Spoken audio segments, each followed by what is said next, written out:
जी बिस्मिल्लाहिर्रहमानिर्रहीम। अस्सलाम वालेकुम। Welcome to you all in class of pharmaceutics. उम्मीद है आप सब खैरियत से होंगे and you will be enjoying your life the best of your life. अच्छा, आज का जो हमारा लेक्चर है वो है फार्मास्यूटिकल कंपाउंडिंग के हवाले से। कंपाउंडिंग जो मॉडर्न फार्मेसी सिस्टम है या जो old traditional conventional pharmacy system है, उन सब में बहुत ही ज़्यादा इम्पोर्टेंट था। और आज भी हम बात करें तो बहुत सारी ऐसी फार्मेसीज है जो कि कंपाउंडिंग के प्रोसीजर्स को अडॉप्ट करती है, कंपाउंडिंग वो कंडक्ट करती है। ऐसे हॉस्पिटल्स है और इसके अलावा फार्मेसीज भी है जहाँ पर जो रिस्पॉन्सिबल बंदा होता है तो उसको कहते हैं कंपाउंडिंग फार्मासिस्ट, जो कि एक फार्मूले के तहत, एक फार्मूलेशन के तहत जो उन्हें प्रिस्क्रिप्शन रिसीव होती है तो उसके मुताबिक वो मुख्तलिफ़ किस्म की मेडिसिन को स्मॉल स्केल में कंपाउंड करते हैं। अच्छा, कंपाउंडिंग हर एक मेडिसिन की नहीं होती, बल्कि ऐसे मेडिसिन अगर वो मार्केट में अवेलेबल नहीं है या अगर वो इम्पोर्ट होते हैं या इसके अलावा अगर वो बहुत ज़्यादा एक्सपेंसिव है और उसकी जो क्वांटिटी वो ज़्यादा है लेकिन पेशेंट को चाहिए कम क्वांटिटी में, तो ऐसे ड्रग्स की कंपाउंडिंग करते हैं, स्पेशली जो ऑर्फन ड्रग होते हैं जो कि बहुत रेयर होते हैं मार्केट में, और वो फिर पेशेंट्स के लिए इंडिविजुअली प्रिपेयर करने पड़ते हैं। या ऐसे ड्रग्स जिनकी जो शेल्फ लाइफ है वो बड़ी कम होती है, तो ऐसे शेल्फ लाइफ या एक्सपायरी जो है वो कम आती है, तो ऐसे मेडिसिन फिर जाहिर सी बात है फार्मास्यूटिकल बहुत कम प्रिपेयर करती है, मैन्युफैक्चर करती है, तो ऐसे प्रोडक्ट्स की होती है कंपाउंडिंग। अच्छा, आज के लेक्चर में हम ये मुख्तलिफ़ किस्म की कंपाउंडिंग के रूल्स पढ़ेंगे, कंपाउंडिंग की डेफिनेशन पढ़ेंगे, इसमें से कौन कौन सी प्रिकॉशंस होते हैं, कौन कौन से स्टेप्स होते हैं, कौन कौन सी रूल्स रेगुलेशंस है, तो ये सब पढ़ेंगे आज की लेक्चर में। और कोशिश कीजिए कि अपने साथ आपके साथ ज़रूर एक पेन होना चाहिए, इसके साथ साथ एक वाइट पेपर या नोटबुक होना चाहिए, ताकि ऐसी चीज़ें जो कि लेक्चर में नहीं लिखी मैंने, स्लाइड्स में नहीं है, तो वो आप लोग टाइम टू टाइम नोट करते जाएं। चलें, वी स्टार्ट इट फॉर्मली। देखिए, compounding in the field of pharmacy, compounding is preparation of a custom formulation of a medication to fit the unique need of a patient which can not be met with commercially available products. इस paragraph में लिखे हुए हैं कि compounding pharmacy में conduct होता है और इसमें हम करते हैं कस्टम फार्मूलेशन। कस्टम फार्मूलेशन का मतलब ये है, हम अक्सर देखते हैं ना मुख्तलिफ चीज़ों में, मुख्तलिफ सॉफ्टवेयर एप्लीकेशन में कस्टम का ऑप्शन होता है, जहाँ पर आप अपने फेवरेबल या अपने फेवरेट जो है वो ऑप्शंस आप चूज़ करते हैं, तो इसे कहते हैं कस्टम। इसी तरह कस्टम फार्मूलेशन है कि जो पेशेंट के लिए रिक्वायर्ड है, तो उन चीज़ों को, उन इंग्रेडिएंट्स को सेलेक्ट किया जाता है कंपाउंडिंग में, which can not be made commercially with. अच्छा, जो प्रोडक्ट्स कमर्शियली अवेलेबल नहीं होते, ये उन्हीं प्रोडक्ट्स के लिए किया जाता है।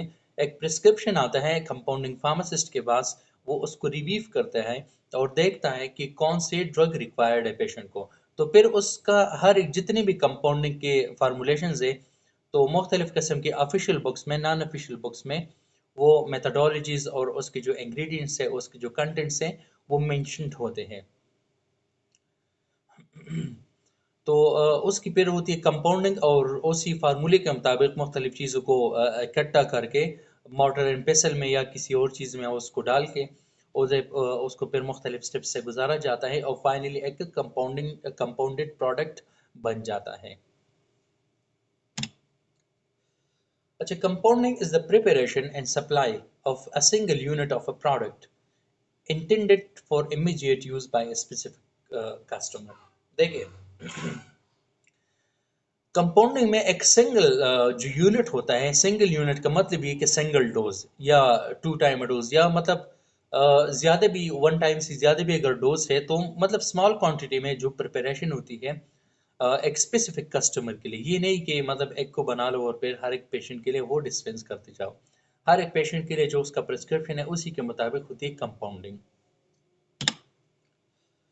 It is also known as extemporaneous dispensing. ये आपको याद रखना चाहिए कि अगर आपके पेपर में आता है कोई, या ऑब्जेक्टिव में, या कोई आपसे पूछता है कि व्हाट इज़ एक्सटेम्पोरेनियस डिस्पेंसिंग या एक्सटेम्पोरेनियस कंपाउंडिंग, तो ये इसी की बात करते हैं, कंपाउंडिंग की। This may be done for medical reasons such as to be administered by a different route. देखिए, ये इसलिए भी किया जाता है, फॉर एग्जांपल एक मेडिसिन अवेलेबल है मार्केट में, लेकिन जो पेशेंट है उसकी कंप्लाइंस अच्छी नहीं है उस मेडिसिन के हवाले से, उसकी यूज़ के हवाले से। मतलब ये कि उसका जो रूट ऑफ एडमिनिस्ट्रेशन है वो उस पेशेंट के लिए फेवरेबल नहीं है, वो नहीं ले सकता वो उसी रूट से।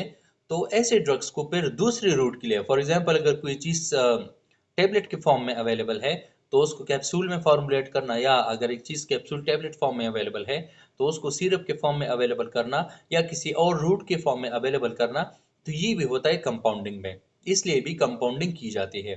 To avoid a non-active ingredient the patient is allergic to, or to provide an extra dose that isn't commercially available. देखिए, फॉर एग्जाम्पल अगर एक पेशेंट के लिए डोज चाहिए 50 milligram once a day, 50 milligram once a day dose चाहिए एक patient के लिए एक ड्रग की, और जो मार्केट में अवेलेबल है वो है 200 मिलीग्राम वंस अ डे के डोज में अवेलेबल है। तो ऐसे ड्रग्स को फिर उसकी कंपाउंडिंग की जाती है ताकि 50 मिलीग्राम की जो दवाई है वो पेशेंट के लिए अवेलेबल की जा सके। और दूसरी बात कि अगर फॉर एग्जांपल एक सिरप है और उसमें कोई ऐसा कंटेनेंट है, जिस तरह आप अगर कोई भी मतलब ये कफ की सिरप्स देखते हैं स्पेशली आई बिलीव, तो उसमें क्या होता है, लेक्वराइस होता है, थाइमोल होता है, मेंथोल होता है, हाइड्रा प्लांट वगैरह वगैरह। तो ये मुख्तलिफ चीज़ें होती है इसमें। फॉर एग्जांपल मैं इसकी एग्जांपल दे रहा हूँ आप लोगों को कि अगर इसमें कोई ऐसा कंस्टिट्यूएंट है, ऐसा कोई इंग्रेडिएंट है जिससे पेशेंट एलर्जिक है, जिससे पेशेंट एलर्जिक है, तो फिर इस प्रोडक्ट की कंपाउंडिंग की जाती है, और जिस चीज़ से, जिस इंग्रेडिएंट से इस पेशेंट को एलर्जी है, तो जो प्रोडक्ट कंपाउंड किया जाता है उस प्रोडक्ट में फिर ये वाला इंग्रेडिएंट नहीं डाला जाता। तो इसलिए भी कंपाउंडिंग की जाती है। आपको याद रखना चाहिए कि कंपाउंडिंग क्यों करते हैं, किस लिए करते हैं। ये कुछ आप अपने साथ पॉइंट्स नोट कर ले कि कंपाउंडिंग उन उन प्रोडक्ट्स का होता है जो कि मार्केट में अवेलेबल नहीं होते, जो कि ऑर्फन ड्रग्स होते हैं, या बहुत ज़्यादा रेयरली अवेलेबल होते हैं, या बहुत एक्सपेंसिव ड्रग्स जो होते हैं उनके लिए भी करते हैं, या ऐसे ड्रग्स के लिए फॉर एग्जांपल अगर वो डोज में ज़्यादा अवेलेबल है, अगर एक टैबलेट अवेलेबल है 200 मिलीग्राम की, तो जाहिर सी बात है आप टैबलेट को तो 3 हिस्सों में उस तरह तकसीम नहीं कर सकते, कट नहीं कर सकते, कंटेमिनेशन के चांसेस भी होते हैं और भी इश्यूज आते हैं।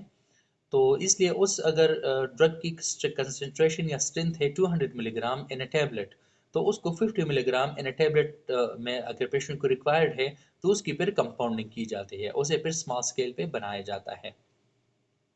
और दूसरी बात, अगर कोई ऐसा प्रोडक्ट है जिसमें कोई ऐसा कंस्टिट्यूएंट या इंग्रेडिएंट है जिससे पेशेंट को एलर्जी है, तो उस प्रोडक्ट की भी कंपाउंडिंग की जाती है, और जिस कंस्टिट्यूएंट से, जिस इंग्रेडिएंट से उस पेशेंट को एलर्जी है, तो उस कंस्टिट्यूएंट को न्यू कंपाउंडेड प्रोडक्ट में नहीं मिलाया जाता।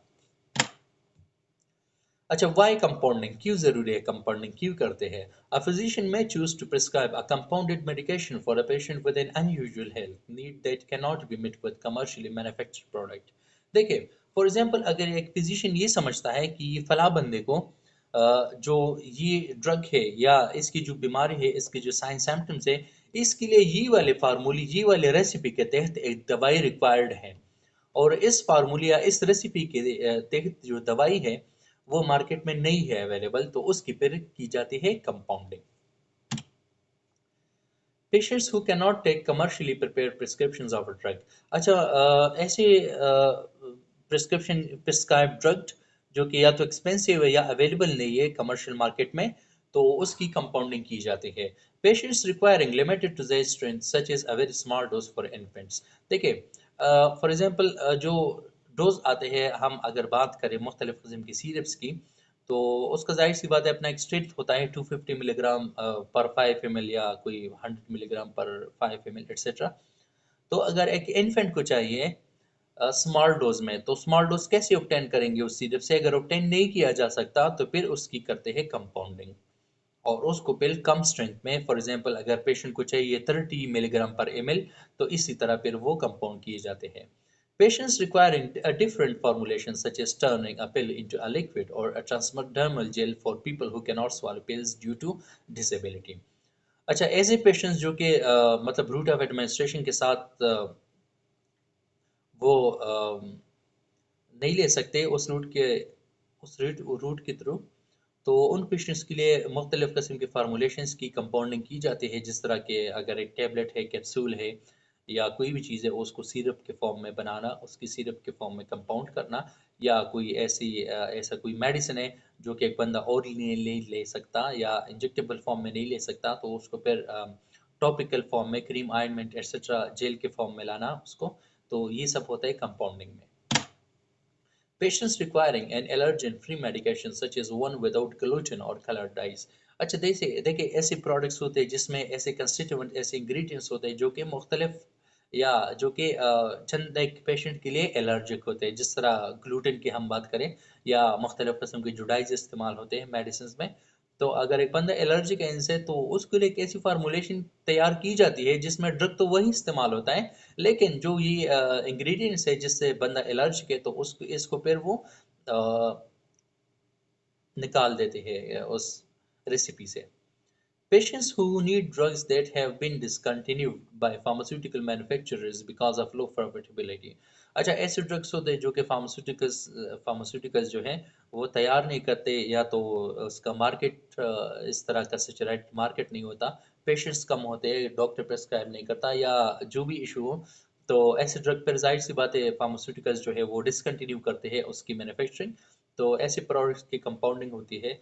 Children who want flavoured addition liquid drugs. अच्छा, ऐसे ड्रग्स आते हैं, फॉर एग्जांपल हम अगर मुख्तलिफ किस्म के टॉनिक्स की बात करें, तो उसका जो फ्लेवर है वो मतलब ऐसा होता है कि बंदा खुशी खुशी से नहीं खा सकता, बल्कि उसके फिर फ्लेवर की एडिशन करनी पड़ती है.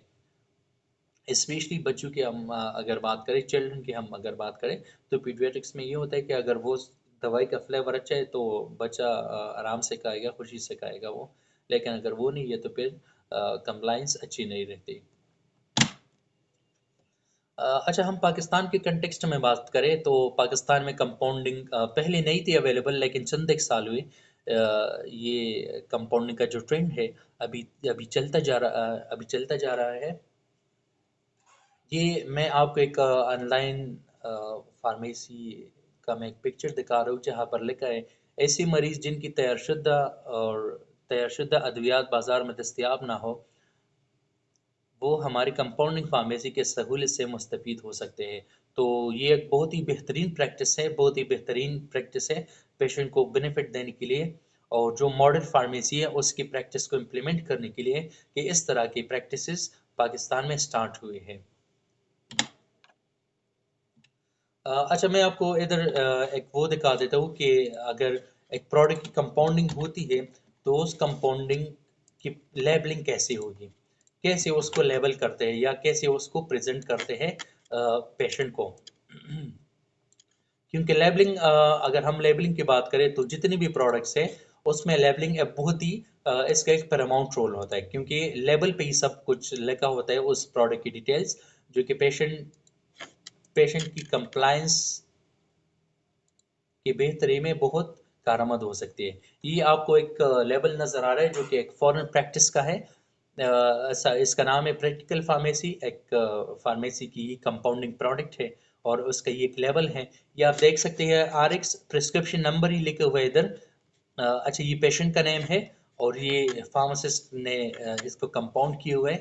यहाँ पर ये डेट है और यहाँ पर डॉक्टर का नाम लिखा हुआ है. अच्छा, ये आप देखिए एक बहुत ही बेहतरीन प्रैक्टिस है, जहाँ पर डिस्क्रिप्शन को या इसकी अगर हम एडमिनिस्ट्रेशन की बात करें तो इसको बिल्कुल वाज़ेह तौर पे लिखे हुए है. Give contents of one packet in soft food with breakfast and one packet with supper. देखिए, ये कह रही है कि जो कंपाउंडेड प्रोडक्ट है जो ये पेशेंट को डिस्पेंस कर रहे हैं, इसको आपने देना है सॉफ्ट फूड में. मतलब ये कि आपने इसको लिक्विड में नहीं देना, बल्कि आपने सॉफ्ट फूड में इसको एडमिनिस्टर करना है 2 टाइम्स अ डे, मतलब ब्रेकफास्ट और सपर पे, खाने के टाइम पे. तो अगर मैं इसके एग्जांपल आपको दे दूं, पाकिस्तान के कंटेक्स्ट में जो ये मुख्तलिफ किस्म के साशे अवेलेबल है मॉन्टेलिकास्ट के, जो पाउडर फॉर्म में साशे अवेलेबल है, तो एक मेल प्रैक्टिस चल रहा है पाकिस्तान में कि ये लोग क्या करते हैं, एक चम्मच पानी में उसको मिक्सअप कर देते हैं, जो कि एक रॉन्ग प्रैक्टिस है। इसके हवाले से मुझे ये बात आ गई, तो चले मैं आपके साथ शेयर कर देता हूँ, शायद आपको कहीं पर इसका फ़ायदा हो, क्योंकि आप लोग डायरेक्टली या इनडायरेक्टली फार्मेसी की फील्ड से रिलेटेड है। जो मॉन्टेलिकास्ट का पाउडर है उसको आपने मिक्स करना है सॉफ्ट फूड में, जो बच्चे को सॉफ्ट फूड देते हैं उसमें मिक्सअप करना है। तो अभी एक अंडरस्टूड सी बात है कि जो 6 मंथ से छोटे बच्चे होते हैं, तो उनके लिए उन्हें तो कोई खुराक नहीं दिया जाता, उन्हें पानी वगैरह जो खुराक है ये नहीं दिया जाता। तो कैसे देंगे उसको मोंटेलिकास्ट का पाउडर, और वो भी फूड में? तो इट्स मीन्स कि वो कंट्राइंडिकेटेड है 6 मंथ से कम बच्चों में। और उसके अगर आप डिस्क्रिप्शन देखें, लिटरेचर देख ले, तो उसमें भी क्लियरली मेंशन किया हुआ है।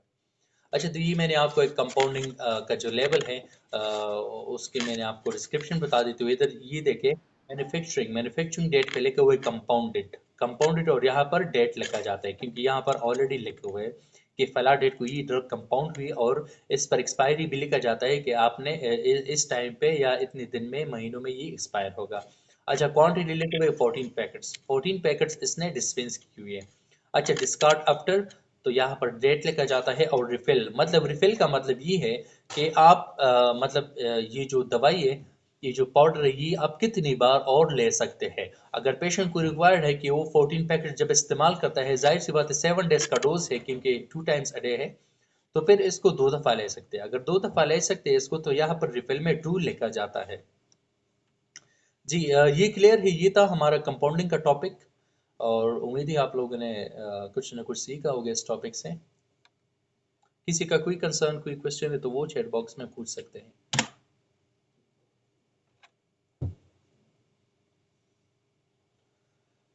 अच्छा, नेक्स्ट जो टॉपिक है हमारा वो है डिस्पेंसिंग।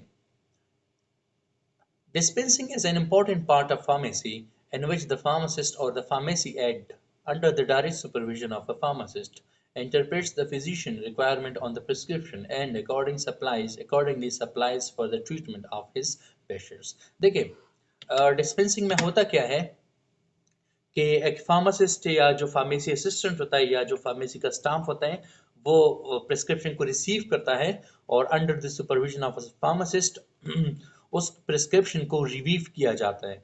उसको रिव्यू करते हैं कि जो पेशेंट है उसके लिए कौन सी रेसिपी रिक्वायर्ड है उसके डिजीज की ट्रीटमेंट के लिए।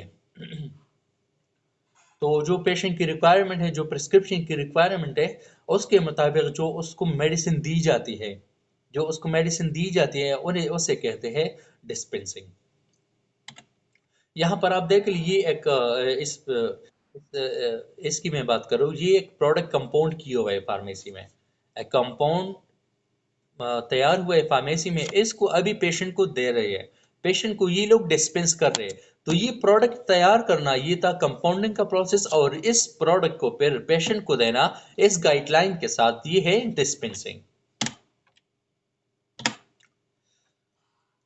अच्छा, what is dispensing process? It is a repeated procedure that covers all the activities involved, from receiving the prescription to issuing of the prescribed medicine to the patient। अच्छा, ये dispensing जो है, ये एक प्रॉपर प्रोसेस होता है, जो कि स्टार्ट होता है प्रिस्क्रिप्शन के रिसीव करने से।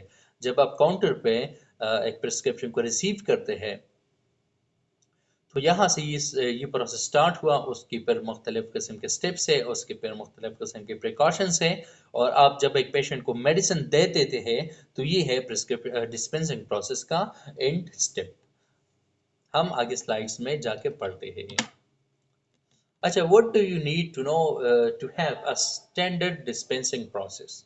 अच्छा, एक्सटेंडेड डिस्पेंसिंग प्रोसेस आप कैसे कंडक्ट करेंगे अपनी फार्मेसी में, या जहाँ पे आप काम करते हैं, तो कैसे कंडक्ट करेंगे? स्टैंडर्ड ऑपरेटिंग प्रोसीजर्स को फॉलो करके। जब आप फॉलो करेंगे स्टैंडर्ड ऑपरेटिंग प्रोसीजर को, जो कि अपने एसओपी से डिस्पेंसिंग है, तो आप एक स्टैंडर्ड डिस्पेंसिंग प्रोसेस को अच्छी तरह कंडक्ट कर सकते हैं। अच्छा, where does dispensing takes place? तो ये आपको जान लेना ज़रूरी है कि कहाँ पर डिस्पेंसिंग का प्रोसेस कंडक्ट किया जाता है। वो है पब्लिक या प्राइवेट क्लिनिक। किसी भी क्लिनिक में हेल्थ सेंटर्स, मुख्तलिफ किस्म के जो हेल्थ सेंटर्स है वो पॉली क्लिनिक हो सकता है, मैटरनिटी हो सकता है, कुछ और हो सकता है वो। अच्छा, हॉस्पिटल्स में जो हॉस्पिटल फार्मेसी है, मुख्तलिफ किस्म के जो शॉप्स हैं, मेडिकल स्टोर्स की बात हो रही, या कम्युनिटी फार्मेसीज में, तो ये सब जगह जहाँ पर डिस्पेंसिंग का प्रोसेस कंडक्ट होता है। No matter which where dispensing is done और who does it, any error or failure in the dispensing process can seriously affect the care of the patient। इसमें लिखा हुआ है कि ये मैटर नहीं करता कि कहाँ पर डिस्पेंसिंग प्रोसेस हो रहा है या कौन कर रहा है इस प्रोसेस को, लेकिन अगर डिस्पेंसिंग के जो एसओपीज है उसमें कोई भी गफलत आती है तो वो पेशेंट की केयर के लिए हैजार्डस हो सकता है। कैसे, हम आगे जाके पढ़ते हैं। Six major areas of activity in the dispensing process। Receive and validate the prescription। आप प्रिस्क्रिप्शन को रिसीव करते हैं, उसकी फिर करते हैं वैलिडेशन। वैलिडेशन क्या मतलब, उसकी करते हैं कंफर्मेशन कि जो चीज़ें लिखी है वो आया वैलिडेटेड है या नहीं। मतलब ये कि टैबलेट अगर लिखा है तो वो कैप्सूल में अवेलेबल है या टैबलेट में ही अवेलेबल है, या अगर कहीं जगह पर साशे लिखे हुए है तो उसकी कोई टैबलेट भी फॉर्मुलेशन है, सिरप फॉर्मुलेशन भी है। तो ये इन सब चीज़ों की केयर होनी चाहिए। तो इसके होते हैं validation. Understand and interpret the prescription. आप जब प्रिस्क्रिप्शन को रिसीव करते हैं तो उसको फिर अंडरस्टैंड करें, उसको गौर से पढ़ें। पेशेंट डेट से लेके पेशेंट का नाम, एज, वेट एक्सेट्रा, इसको देख के एंड सिग्नेचर तक इसको अंडरस्टैंड करें, इंटरप्रेट करें आप। अक्सर ये है कि मतलब हमारे प्रैक्टिस में होता ही है कि मैनुअल राइटिंग है, हैंड राइटिंग है, तो हैंड राइटिंग में मिस्टेक्स के चांसेस ज़्यादा होते हैं कि फॉर एग्जांपल अगर किसी जगह पर साशे है तो जाहिर सी बात है कोई पूरा तो नहीं लिखता साशे, वो कोई इस वगैरह वो लिख देते हैं। तो ऐसा ना हो कि मतलब साशे की जगह कोई टैबलेट दे दे, सिरप दे दे, या कोई ऐसा है कि अगर कहीं पर टैबलेट लिखे हुए हैं या कहीं पर कैप्सूल लिखे हुए, तो आप अगर केयरफुली रीड नहीं करेंगे तो आप उस मेडिसिन की वो भी दे सकते हैं टैबलेट। जैसा कि मैं एक बात करूँ तो पायरोक्सिकेम जो है, या हाँ, पायरोक्सिकेम जो है तो वो टेबलेट फॉर्म में भी अवेलेबल है, कैप्सूल की फॉर्म में अवेलेबल है। जाहिर सी बात है पेशेंट की कंडीशन रिक्वायरमेंट के मुताबिक दोनों का अलग यूज़ है, तो केयरफुली रीड करना चाहिए कि क्या लिखा हुआ है प्रिस्क्रिप्शन में। अच्छा, prepare and label items for issue. अच्छा, जो ऐसे आइटम्स होते हैं जिसकी कंपाउंडिंग होती है, या ऐसे आइटम जो है जो कि आप उसको डिस्पेंस करते हैं ओपनली। जैसा कि मैं अगर बात करूँ तो प्रेडनिसोलोन टैबलेट्स की, अक्सर ये कि उसका तो बड़ा 2000 का पैक आता है, 2000 टैबलेट्स का पैक आता है। तो अगर पेशेंट को 30 टैबलेट्स रिक्वायर है, अगर आप उसको किसी कार्बन पेपर में या किसी चीज़ में भी उसको डिस्पेंस करते हैं, तो उस जो पेपर होता है उस पर प्रॉपर इंडिकेशंस लिख लें। जो इंडिकेशन प्रिस्क्रिप्शन में दी गई है प्रिस्क्राइबर या मेडिको डॉक्टर की तरफ से, तो जो वो इंडिकेशंस है वो आप पेपर पे सही तरह से लिख लें, या कोई प्रिंटेड फॉर्म में उस पर अटैच कर लें, ताकि जो एरर्स है उसकी चांसेस कम हो।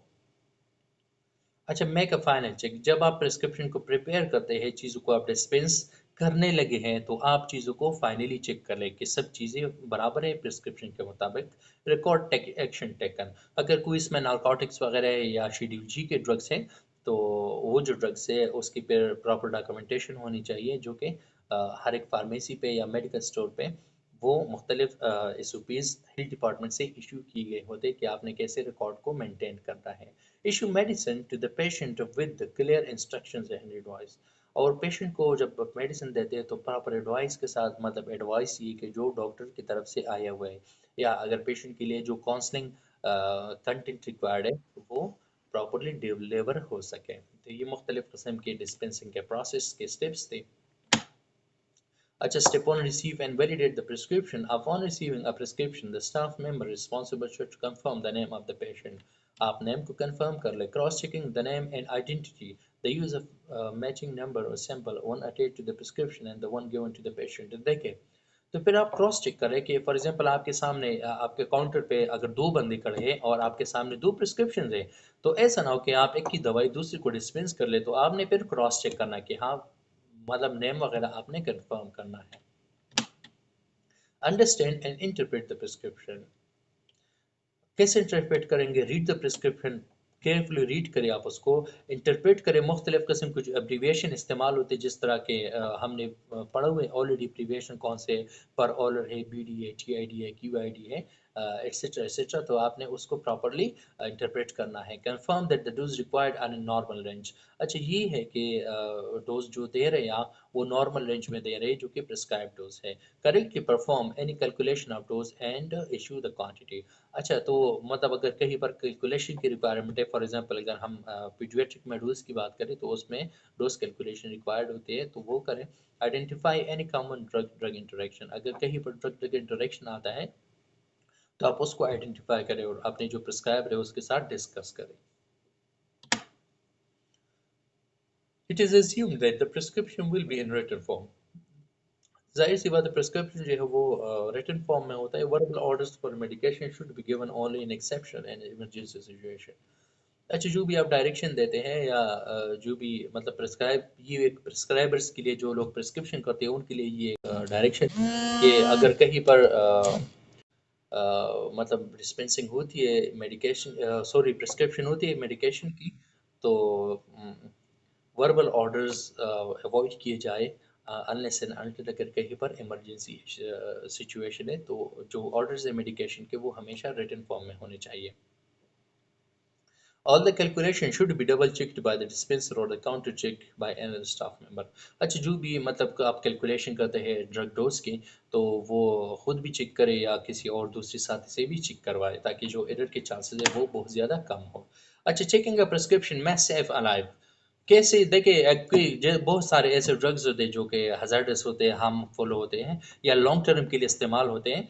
तो अगर एक पेशेंट उसको उसी तरह इस्तेमाल करता है, अगर कोई चाह कहीं पर ह्यूमन एरर की वजह से गलत डायरेक्शन गई हुई है पेशेंट को, तो जाहिर सी बात है पेशेंट की लाइफ रिस्क की हो सकती है। इसलिए चेकिंग अ प्रिस्क्रिप्शन अगर आप गौर से पढ़ते हैं, उसको अंडरस्टैंड करते हैं, इंटरप्रेट करते हैं, फिर आप डिस्पेंस करते हैं, तो so it can save a life. Prepare label items for issue. Select stock container और प्री चेक। देखिए, ये तीन इंपॉर्टेंट प्रोसीजर्स है। कहीं पर अगर लेबल करते हैं चीज़ को या प्रिपेयर करते हैं, पहले तो ये कि जो स्टॉक कंटेनर है उसको सेलेक्ट करना चाहिए। मेजर और count quantity from stock container, तो स्टॉक कंटेनर जो है उसकी क्वांटिटी को मेजर करना चाहिए, काउंट करना चाहिए। Pack and label the medicine, फिर उसको पैक करके अच्छी तरह लेबल करना चाहिए। अच्छा, liquid dosage form. Liquid must be measured in a clean vessel and should be poured from the stock bottle with the label kept upward. अच्छा, देखिए अगर कहीं पर कंपाउंडिंग होती है या डिस्पेंसिंग होती है और वो लिक्विड फॉर्म में है, तो उसकी जो लेबलिंग है, लेबलिंग तो जाहिर सी बात है उसके जो लेबलिंग का अपना SOP है, स्टैंडर्ड ऑपरेटिंग प्रोसीजर है, तो उसके मुताबिक उसकी लेबलिंग होनी चाहिए। उस पर ये क्लियरली मेंशन करना चाहिए कि आप बॉटल को अपवर्ड रखें, अपवर्ड रखें। ये जितनी भी लिक्विड के फॉर्म में अगर ऑलरेडी प्रिपेयर्ड प्रोडक्ट्स है जो कि फार्मास्यूटिकल ने प्रिपेयर किए, तो उस केस में भी जो बॉटल्स है उसको अपवर्ड रखा करें। Using the technique avoids damage to the label from any spilled और ड्रिपिंग लिक्विड। अच्छा, जो लेबल है, अच्छा, जो मुख्तलिफ किस्म की टेक्निक से इस्तेमाल होते हैं, तो जो अक्सर लीक वगैरह होते हैं, लीकेज होता है लिक्विड कंटेनर से, तो वो अवॉइड हो सकता है। Solid dosage form, how are you going to count solid dosage form from its stock container? देखिए, हम अगर बात करें तो मतलब जब आप प्रेडनिसोलोन के टैबलेट डिस्पेंस करते हैं एक बड़े डब्बे से जिसमें होते हैं 2000 प्लस के टैबलेट्स, तो कैसे करेंगे वो? जाहिर सी बात है हाथ से तो नहीं करेंगे। वो आपने क्या करना है कि आपने डायरेक्ट उसको नहीं टच करना, बल्कि आपने एक गुड हाइजीनिक रिक्वायरमेंट है। गुड हाइजीनिक मतलब ये कि एक ऐसी एरिया में जहाँ पर पार्टिकुलेट मैटर जो है वो मटेरियल जो है वो कम हो और कंटेमिनेशन के चांसेस कम हो, वहाँ पर ह्यूमिडिटी ना हो, या जो एरोसोल के फॉर्म में कोई भी ऐसी पॉइजनस या हैजर्डस चीज़ ना हो। तो कैसे करेंगे? क्लीन पीस ऑफ पेपर लेंगे आप, क्लीन पीस ऑफ पेपर। तो आपके पास एक छोटा सा नाइफ या स्पैचुला होना चाहिए, स्पैचुला होने चाहिए जिससे आप लोग काउंट करते हैं टैबलेट्स को। अच्छा, जो clean the tablet counting device जिस पे आप काउंट करते हैं टैबलेट, वो क्लीन होना चाहिए। Laid off the stock container in use. अच्छा, जो स्टॉक जहाँ पर आप इसको डिस्पेंस करते किसी छोटे बॉटल में या किसी उसमें कागज़ में, पेपर में, तो वो क्लीन होना चाहिए। या अगर कहीं पर छोटा सा कंटेनर है तो उसका जो लेड है वो बिल्कुल एयर टाइट होना चाहिए ताकि ह्यूमिडिटी उसको इफेक्ट ना करे। एनी अदर क्लीन और डस्ट फ्री सर्फेसेस, तो जो आप जहाँ पर आप ये डिस्पेंसिंग प्रोसीजर करते हैं तो वो एरिया जो है वो क्लीन होना चाहिए। Checking the quantity of medicine dispensed, checking the labels, counter signing the prescription। तो जब आप चेक करते हैं इसको मेडिसिन को जो डिस्पेंस हुआ है और उसके लेवल को चेक करते तो एंड में आप इसको साइन करेंगे। Partially filled prescription details of the medicine dispensed must be entered into the record before items are issued to the patient। तो जब आप इसको इशू करते हैं तो आपके पास अपना एक डिस्पेंसिंग रजिस्टर होना चाहिए जिसमें ये जो आप कंपाउंड या प्रोडक्ट कंपाउंडेड प्रोडक्ट जो है डिस्पेंस करते हैं उसका रिकॉर्ड मेंशन होना चाहिए। क्या मेंशन करेंगे? Date, patient name, age, medicine name, strength, amount used and dispenser name. Issue medicine to the patient with clear instructions and advice. Medicine should be given to the named patient or the patient present you with clear instructions and any appropriate advice about the medicine। तो आप जब भी करते हैं तो अच्छी तरह आप इसको डिस्पेंस करें, उसकी लेबलिंग करें, उसको जो वर्बल गाइडेंस है वो प्रोवाइड करें, एडवाइस प्रोवाइड करें पेशेंट को या उसकी अटेंडेंस को। Information detail about the side effect of the drug very from patient to patient. जो इन्फॉर्मेशन आप प्रोवाइड करते हैं किसी भी मेडिसिन के लिए तो वो जाहिर सी बात है पेशेंट टू पेशेंट वो वेरी हो सकता है। Advice should therefore concentrate on when to take the medicine, particularly the relation to food and other medication, how to take the medicine, chewed, swallowed, whole, taken with plenty of water, how to store the medicine। अच्छा, जो आप medicine dispense करते हैं तो कौन कौन सी ऐसी चीज़ें हैं जिसकी आपने केयर करनी है जब आप वर्बल गाइडेंस प्रोवाइड करते हैं, एडवाइस प्रोवाइड करते हैं, वो क्या होनी चाहिए कि आप इस खुराक को कैसे खाएंगे, मतलब before the meal, after the meal, और कितनी एक तो ये कि रिटन डायरेक्शन होंगी उस मेडिसिन पे, लेकिन अगर रिटन डायरेक्शन भी है तब भी आप लोगों ने वर्बल गाइडेंस प्रोवाइड करनी है पेशेंट को कि आप इस दवाई को कैसे खाएंगे, before the meal, after the meal, कितने टाइम खाएंगे आप। आज अगर कहीं पर कोई डिवाइस है उसमें फॉर एग्जांपल अगर कोई वहाँ पर इनहेलर या डीपीआई का डिवाइस है तो आपने उसको मतलब उसकी प्रोसीजर करके दिखा देनी है पेशेंट को ताकि वो पेशेंट उसको अच्छी तरह एडमिनिस्टर करे और वो जो दवाई है उससे वो मुस्तफ़ीद हो। How to take the medicine, कैसे इस दवाई को लेना है। अक्सर मैं अगर मैं आपको एक बात बताऊं कि बहुत सारे ऐसे टैबलेट्स हैं जो कि आप बता देते हैं कि आपने इसको स्वॉलो करना है वाटर के साथ या आपने इसको चीव करना है या कोई बकल कैविटी में रखना है एक्सेट्रा। जिस तरह एक कॉमन मिस्टेक मोस्टली होता है, एक गिट्स फार्मास्यूटिकल का एक प्रोडक्ट है, तो वो आता है एबस्टीन के नाम, सॉरी एबस्टीन जेनेरिक में आता है, मैं आपको नाम बता नहीं सकता, जाहिर सी बात है अनएथिकल है, मैं आपको ऑनलाइन नाम बता नहीं सकता ही।